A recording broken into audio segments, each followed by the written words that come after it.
सभी व्यक्ति कुछ भी बेहतर तरीके से सीखना चाहता है, अच्छी तरीके से उसका निचोड़ पाना चाहता है, उसमें डूब जाना चाहता है, किसी नॉलेज को अपना बनाना चाहता है, तो आप बताइए कि उसके लिए क्या बेहतर रास्ता है, क्या बेहतर उपाय है। दोस्तों, दुनिया में केवल एकमात्र उपाय है जिससे कि दुनिया का कोई सा भी व्यक्ति किसी भी नॉलेज को बेहतरीन तरीके से, अच्छे से तरीके से, सबसे बेस्ट तरीके से अपना सकता है, उसमें डूब सकता है, उस नॉलेज को अपना बना सकता है। वो तरीका दोस्तों एकमात्र क्या है?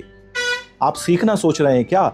सीखना दोस्तों एकमात्र तरीका नहीं है। सीखने से व्यक्ति संपूर्ण नहीं सीख पाता, उसमें उतर नहीं पाता। जो सीखता है वो नॉलेज उसका हमेशा हमेशा के लिए नहीं हो पाता।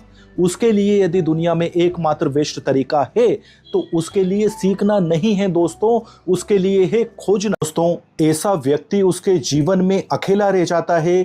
ऐसे व्यक्ति से कोई भी व्यक्ति, उसके सगे संबंधी, उसके भाई बहन, उसके रिश्तेदार, उसके पति पत्नी, उसके माता पिता, उसके पड़ोसी, उसके यार दोस्त, उसके सहकर्मी, उसके सहपाठी, कोई भी बात करना पसंद नहीं करता।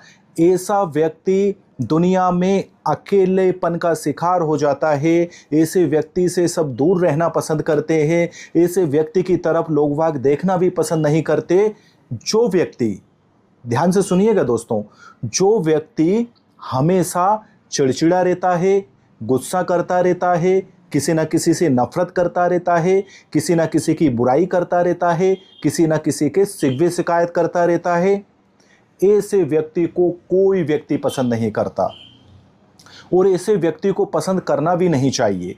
जीवन कभी सरल हो ही नहीं सकता, कभी आसान हो ही नहीं सकता, कभी आनंद पूर्वक सुखमय जीवन वो जी ही नहीं सकता जो उसके जीवन में बहुत ही आसान काम चुनता है, जो उसके जीवन में बहुत ही सरल काम करना चुनता है, बहुत ही सिंपल सा काम चयन करता है। और दोस्तों, उस व्यक्ति का जीवन कभी दुख में हो ही नहीं सकता, कभी मुसीबतों से भरा हो ही नहीं सकता, कभी परेशानियों से भरा हो ही नहीं सकता, जो उसके जीवन में कठिन से कठिन काम करना चुनता है। जी हाँ दोस्तों, यदि व्यक्ति उसके जीवन में कठिन से कठिन काम करने का चयन करता है तो उसका जीवन दोस्तों आसान से आसान हो जाता है।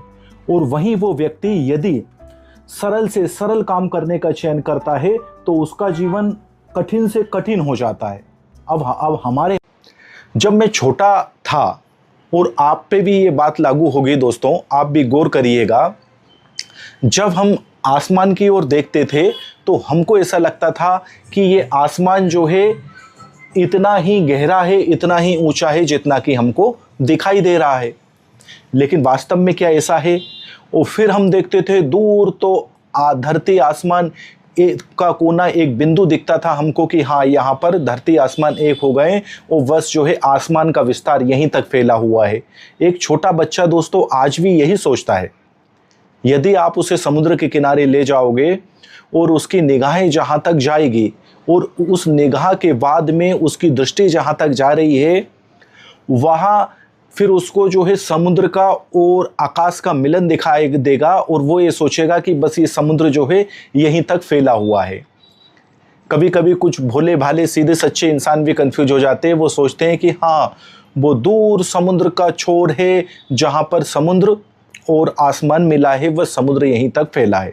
तो क्या ऐसा है दोस्तों? क्या समुद्र उससे सहस्त्रों गुना बड़ा होता है, कई गुना बड़ा होता है। हमारी दृष्टि तो दोस्तों उतनी ही होती है जितना कि समुद्र की एक बूंद।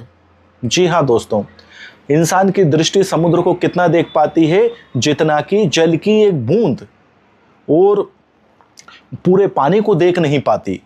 यदि हमारी जो दृष्टि पानी देख रही है तो वो हम ये मान सकते हैं कि एक बूंद बराबर पानी ही देख रही है दोस्तों, बल्कि उसमें अथाह पानी है, उसकी अथाह गहराई है, उसकी अथाह लंबाई है।